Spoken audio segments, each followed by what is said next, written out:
It happened 4 years ago, on a cold October night. I was driving home from a business trip that had stretched longer than it should have. The company sent me to Portland for a client meeting, and by the time I wrapped up and started heading home, it was already close to midnight. I remember checking the GPS. 6 hours left until I'd reach my town in southern Oregon.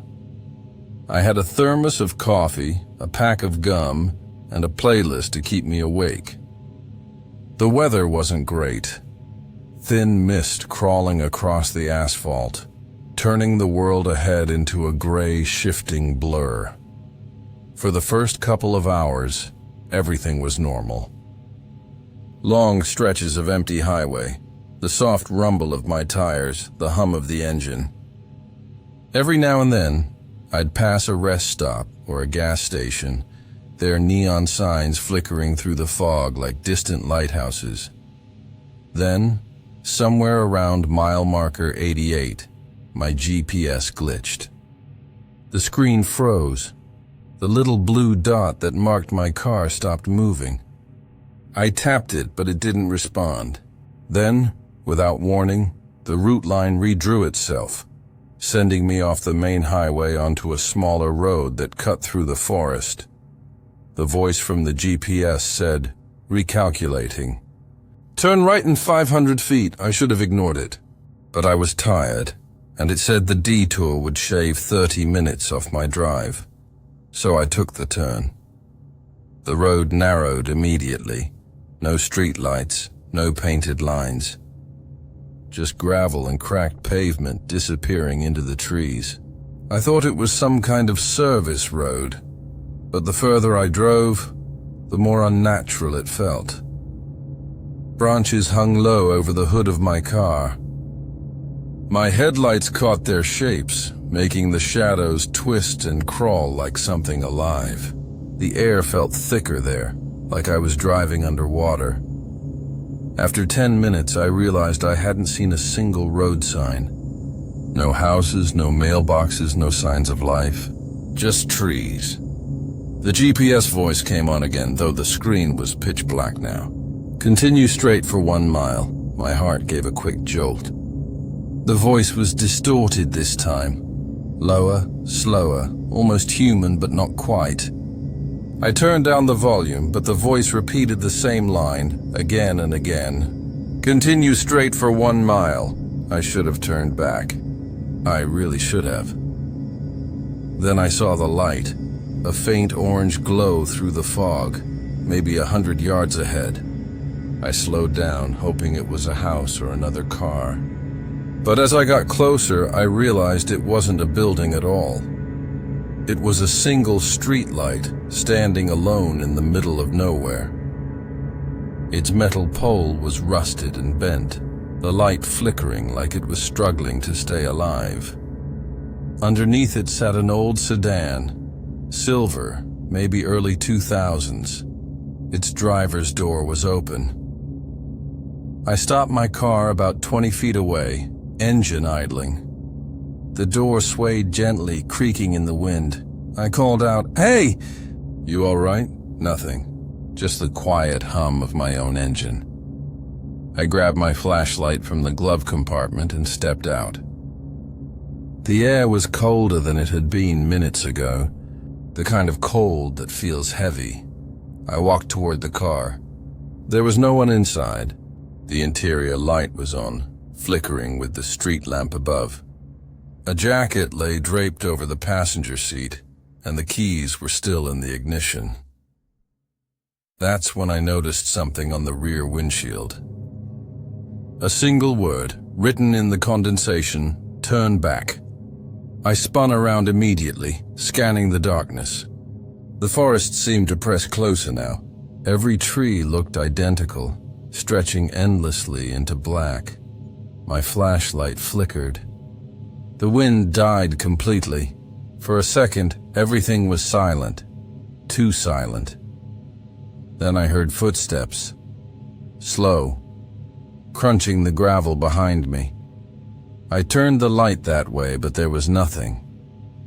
Just mist curling between the trees. I backed toward my car, trying not to run. That's when I saw it in the corner of my eye. Something tall, standing just beyond the light. Not moving, not breathing, just watching. I couldn't make out a face. It was all shadow, but I swear it was there, half hidden by the fog. I jumped into my car and slammed the door. The engine coughed, hesitated, then started. I drove. Fast. Didn't care where, just away from that light. The road twisted for miles, it seemed. The GPS kept saying the same phrase, "Continue straight for 1 mile." Over and over. I tried to turn around once, but every time I did, the same streetlight appeared ahead. Same broken pole. Same empty car. It was like I was driving in circles. Then, for the first time in hours, I saw something new. A green road sign ahead. My heart jumped. I thought it might finally tell me where I was. I pulled closer, squinting through the fog. The sign read, "Road closed, do not enter," but behind it was nothing. No barricade, no detour, just open darkness. I hesitated, then drove past it. The instant I did, my radio came on by itself. White noise filled the car, loud enough to rattle the mirrors. Then, buried in the static, a voice, faint, broken, spoke. "You shouldn't be here." I slammed the radio off, heart pounding. When I looked back at the road sign in the rearview mirror, it was gone. The fog thickened until it looked like smoke. The headlights only reached a few feet ahead. And then, just like that, the car started to lose power. The dashboard lights dimmed. The speedometer dropped. I pressed the gas, but it barely responded. Finally, the car rolled to a stop. I was in complete darkness now, surrounded by trees. The air felt wrong, still, but humming with something alive beneath it. I tried my phone. No signal. Tried the radio again, static. Then the engine turned itself on. I froze. My foot wasn't on the pedal. The keys hadn't moved. The car just started. The headlights flicked on, illuminating the road ahead. And there it was. A man standing dead center in the lane, about 30 feet away. He was tall, thin, wearing a gray coat that looked soaked from rain. But his face, God, his face looked wrong. It wasn't a blur. It was more like absence, like someone had erased it entirely. He didn't move, didn't speak. I blinked, and in that fraction of a second, he was closer. Maybe 20 feet now. I threw the car in reverse. Tires screeched. The figure didn't move, but something in the woods did. Shapes shifting between the trees, pacing alongside me. I floored it. The engine screamed, the road twisting beneath me. And then I saw another light ahead. It was the same street light. Same broken pole, same empty silver sedan. I hit the brakes so hard I almost slammed my head against the wheel. Then I noticed the words on the windshield had changed. Now it said, "You were warned." That's the last thing I remember before waking up. My car was parked at a rest stop, dawn light creeping over the hills. My hands were shaking so badly I dropped my coffee trying to grab it. The GPS was back to normal, showing the main highway route. The detour was gone, like it never existed. I told a state trooper later that day just to make sure. He looked up at me and said, "There's no service road out there. Hasn't been for years." He said the forest I described burned down in 1998. No roads left, no signs, no street light. I laughed it off at first. But 2 weeks later, driving home from work, I saw something that made my stomach drop. At the side of the highway, half buried in the dirt, was a rusted metal pole, its top bent, paint peeling, and on the windshield of a wrecked old sedan beside it, through the dust and grime, someone had written 3 words with their finger: "The road waits." I've done a lot of driving in my life. Not for work, not really. Just because sometimes being alone on the open road felt easier than sitting still. If you've ever driven through Arizona after midnight, you know what I mean. The desert doesn't feel empty. It feels like it's waiting. That night I was heading back from a job interview in Tucson, driving north toward Phoenix. It was late, maybe 12:45 a.m., and I hadn't seen another car for at least an hour.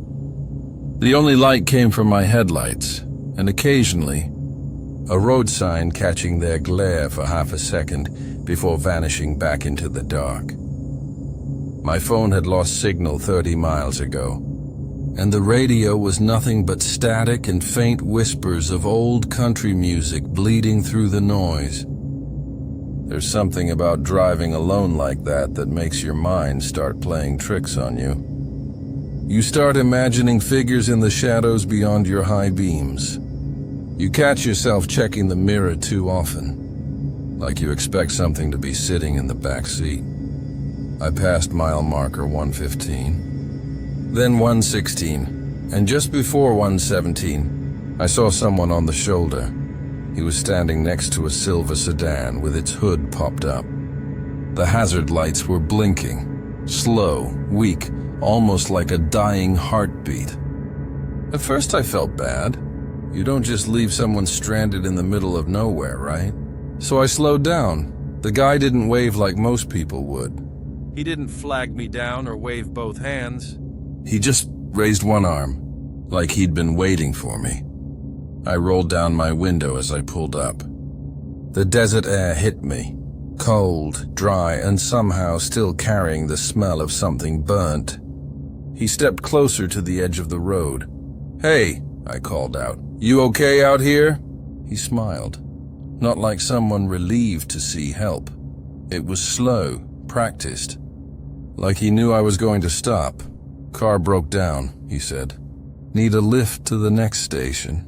His voice was calm, too calm. There was no tension, no exhaustion, no hint of fear in being stranded at 1 in the morning. It felt rehearsed. I said, "Sure, I can call someone for you." "There's a tow company about 20 miles, he interrupted. "No need. You already passed me once." The way he said it froze me. His tone wasn't angry. It wasn't confused. It was factual. I hadn't passed anyone that night. Not a single car, not a single pair of headlights. I tried to laugh it off. "Pretty sure this is the first time, man. Must be someone else." He just tilted his head, smiling wider. That's when I noticed the rest of him. His shirt looked wrong.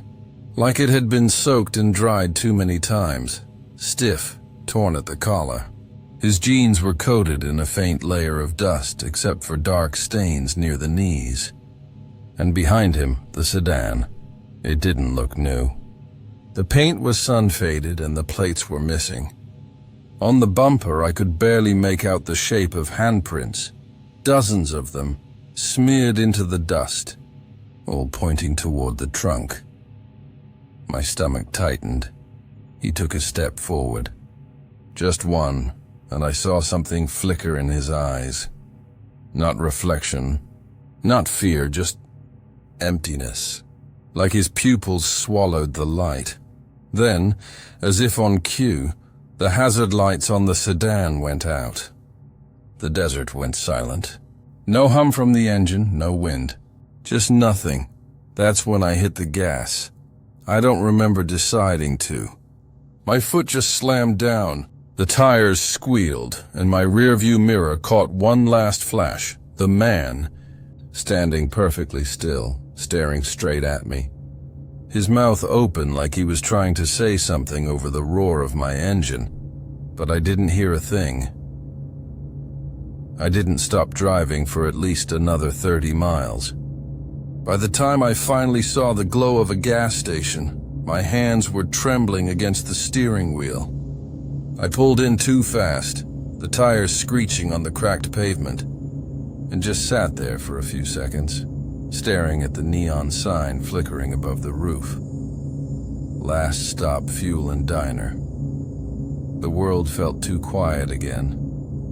No insects, no wind, just the hum of the fluorescent lights. When I stepped out, my legs almost gave out.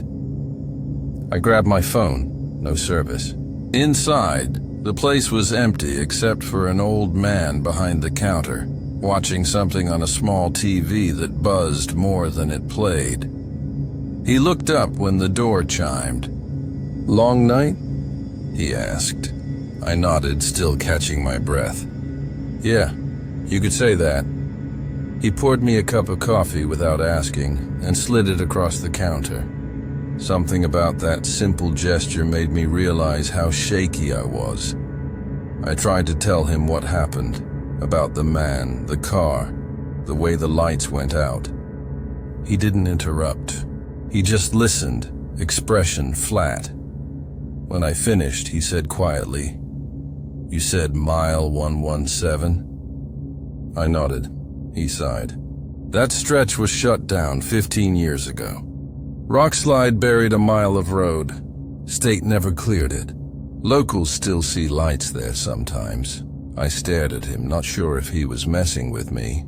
He just took a sip of his coffee, eyes still fixed on the TV.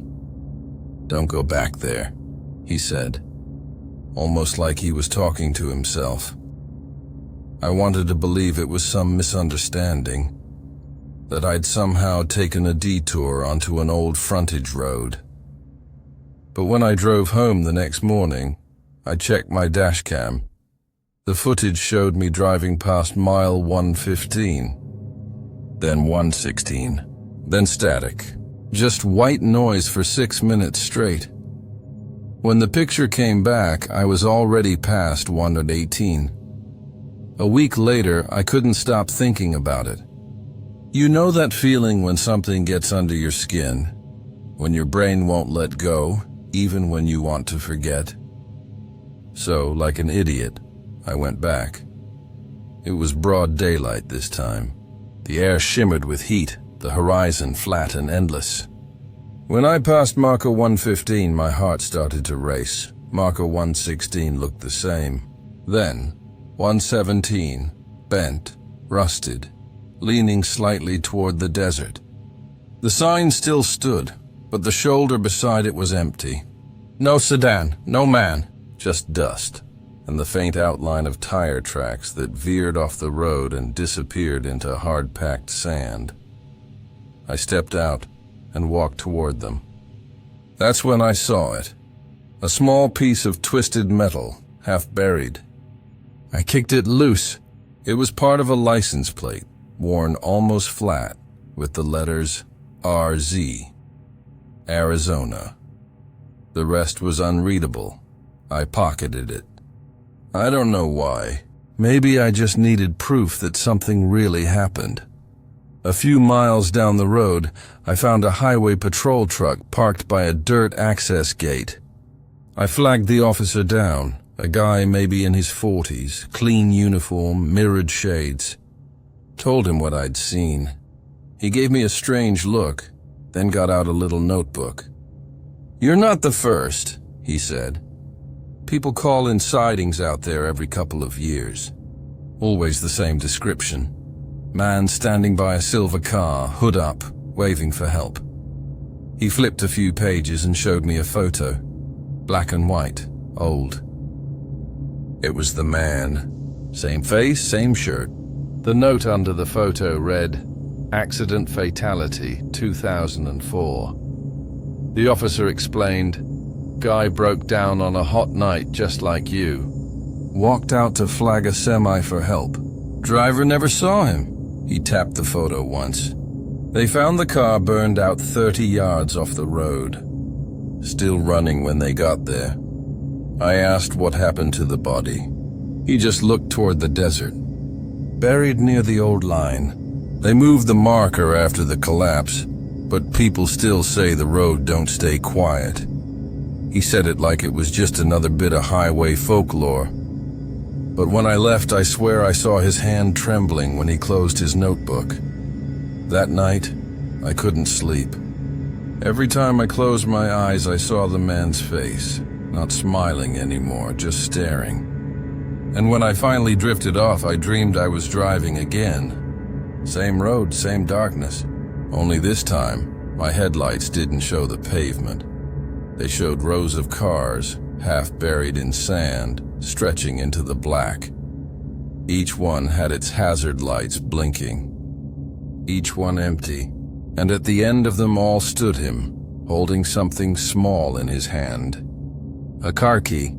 He dropped it, and it clattered on the asphalt louder than thunder. I woke up shaking. On my nightstand next to my phone was a small, rusted key.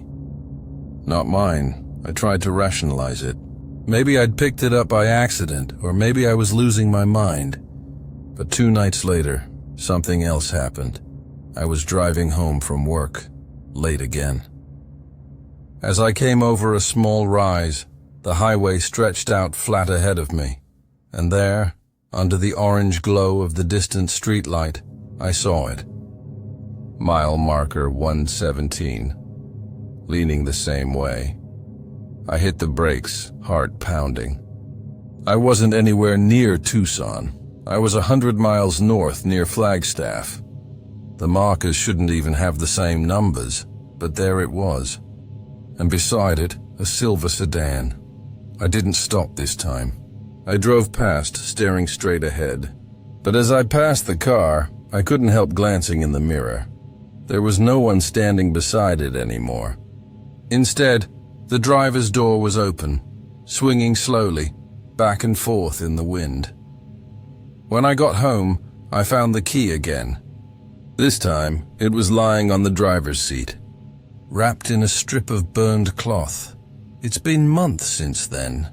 Sometimes, when I drive late at night, I still see flashes in the rearview mirror, hazard lights blinking faintly in the distance. I tell myself it's nothing. A reflection, a trick of light, but every time, they're always at the same distance. Always the same color, always around mile 117, and sometimes I think I hear something under the hum of the tires. A voice, calm and cheerful, whispering through the static. You already passed me once.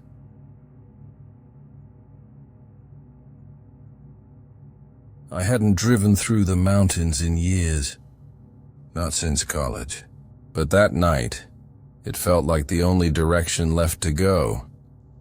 The funeral had ended just after sunset. By the time I pulled onto the highway, the last light of the day was gone, leaving the world in that hollow blue darkness that settles over New England in late fall. The kind of night where the air itself feels like a weight pressing down on you. The roads wound upward, into the northern edge of the Appalachians, long stretches of 2-lane asphalt cut through forests of black pine. My headlights carved narrow tunnels through the mist that kept gathering and breaking apart across the road. Every so often, the trees would open up and reveal a valley below, studded with pinpricks of yellow light from distant farmhouses, but mostly it was just the woods. I wasn't heading anywhere in particular.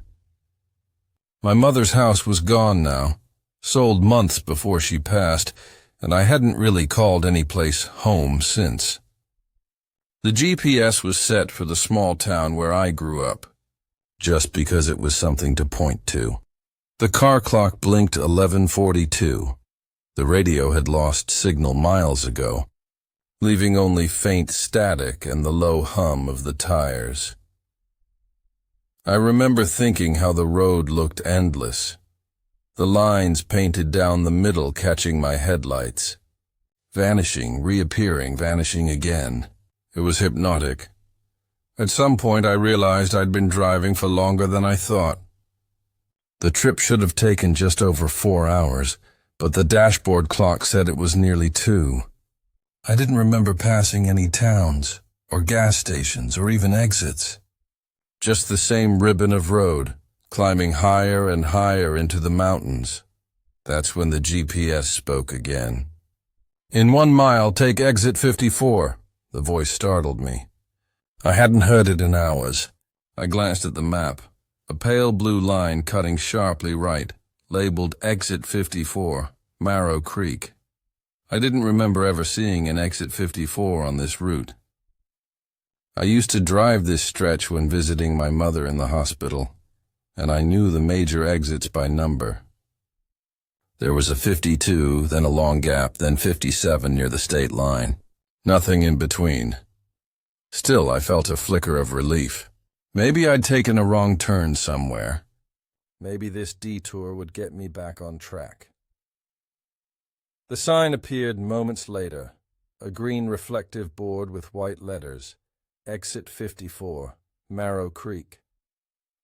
I slowed down and turned off. Tires crunching over cracked pavement. The ramp curved sharply downward, disappearing into trees. The lights from the highway vanished behind me almost immediately. The air here felt heavier, colder, like I'd dropped into another season entirely. At the bottom, the road split. Left toward Marrow Creek, right marked Route 12 East. The GPS arrow glowed steady. Pointing left, I followed it. The town appeared all at once. As if I'd driven straight into a memory. Street lamps lined the main road, yellow bulbs buzzing faintly, casting circles of light over old brick buildings. There was a diner with chrome trim, a gas station, a small grocery store, even a hardware shop. Every window glowed softly, as though people were inside. But there weren't. I slowed the car, peering out through the windshield. Every door was closed. No silhouettes moved behind the glass. The gas station sign flickered between prices. 2.89, 2.91, 9. But the pumps were empty. It was 2:17 a.m., according to my phone. Though the signal bar had vanished, I parked near the diner.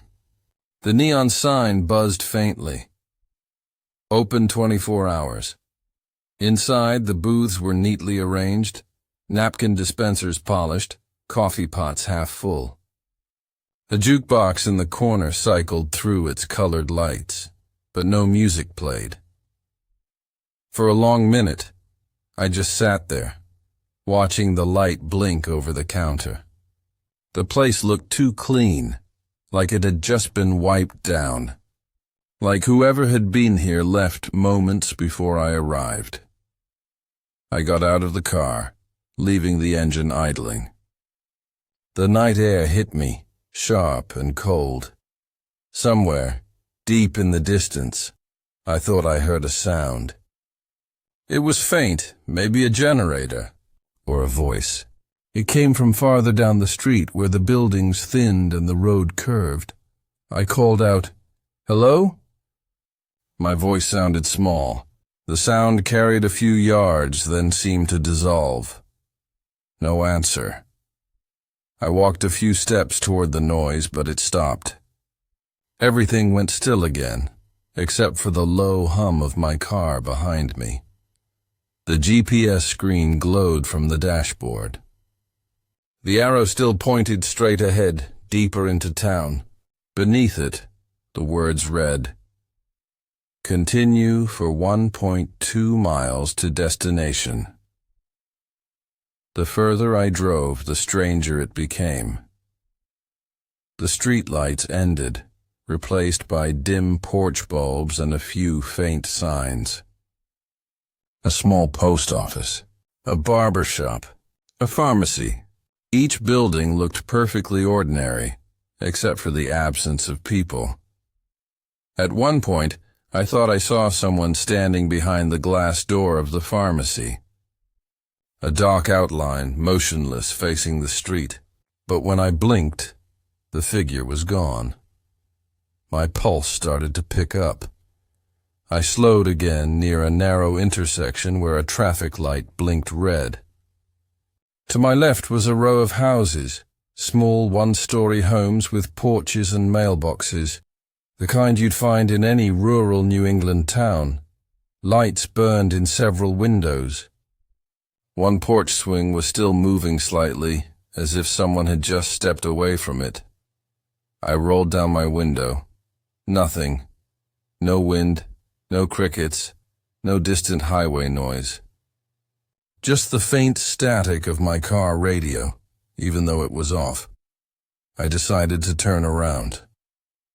The road curved behind a line of oak trees, looping back toward where I thought the exit had been.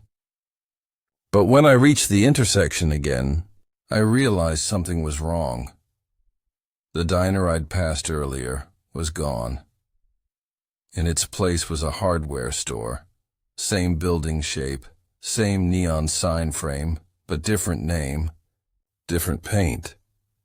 I stared at it, confusion bleeding slowly into unease. I must have taken a wrong turn somewhere, except I hadn't seen any. The GPS still pointed forward. Continue for 0.4 miles to destination. I followed it one last time, more out of disbelief than trust. The road narrowed, then opened into what looked like a small town square. There was a fountain in the middle, dry and cracked, surrounded by benches. Around it stood more shops, a bookstore, a laundromat, a Marrow Creek bank, whose clock read 12 and didn't move. And at the far end of the square, under the glow of a single street light, stood a house I recognized. It wasn't possible. It was my mother's house. The same narrow porch, same bay window, same flower box that she'd always filled with white petunias every spring. Even the curtains were the same, cream-colored with little lace trims. I sat frozen behind the wheel, unable to breathe. My mind tried to explain it, a trick of memory, a coincidence. But the paint color, the steps, the cracked mailbox with her faded nameplate. It was all identical. I got out. The gravel crunched beneath my shoes in a way that felt too familiar. The air smelled the same, too. That faint mix of pine and damp earth I remembered from childhood summers. I reached the porch steps. The wood creaked under my weight exactly where it used to. I half expected to hear her voice from inside, calling me in for dinner, but the door was locked. Through the front window, I could see a couch, a lamp, a stack of magazines.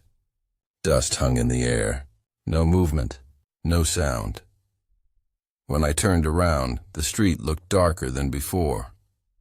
The fountain had vanished into shadow, and behind the car, where the road should have stretched back toward the highway, there was only more town. The same row of storefronts repeating, like reflections in a mirror. The GPS chimed again, soft and distorted. You have arrived at your destination.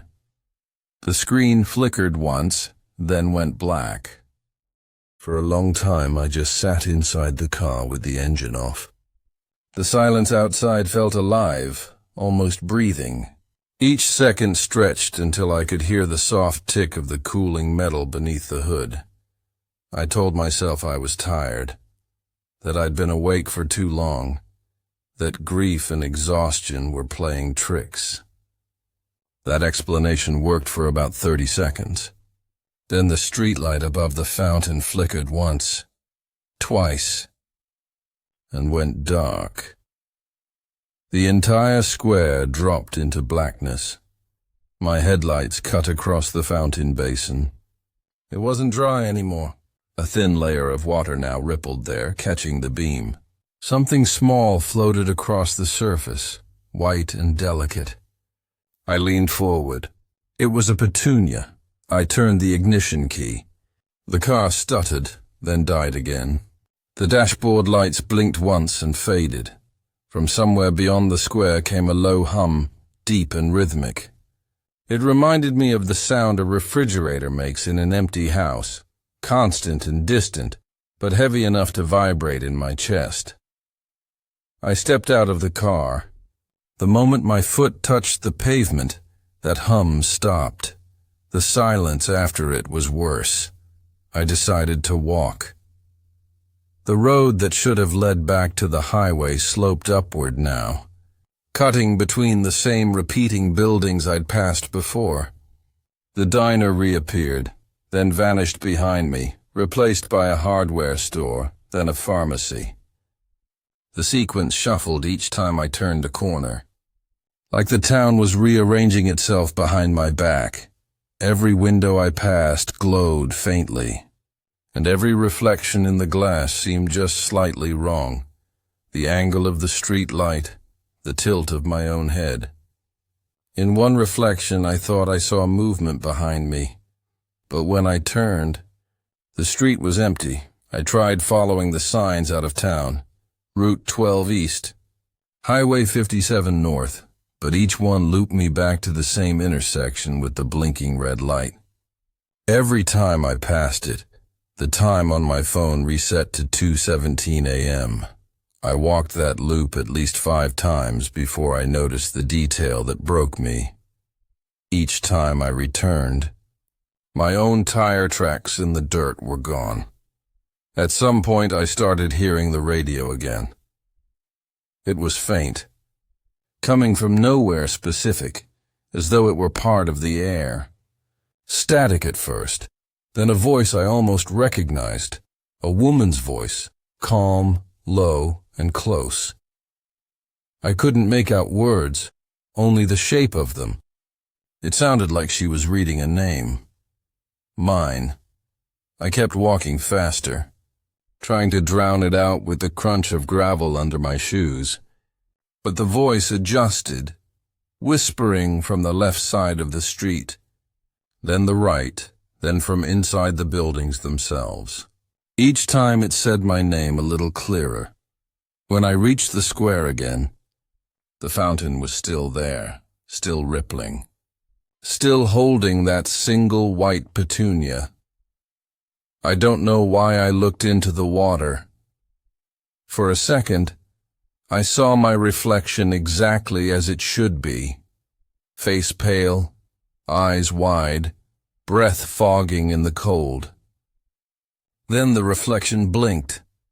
I hadn't. The thing in the water smiled. The ripples broke it apart, and the water went still. I ran back to the car. The headlights turned on the moment I touched the door handle, even though the keys were still in my pocket. The engine roared to life without me starting it. The GPS screen lit up again. Proceed to the route. The map showed a single blue line leading away from the square, back toward the forest. I didn't care where it went. I just wanted out. I floored the gas pedal. The tires screamed against the pavement, throwing up dust. The town blurred past. The same storefronts, the same lights, the same houses repeating like film frames on a loop. After what felt like 10 minutes, the trees closed in again. Relief hit me so suddenly I almost laughed.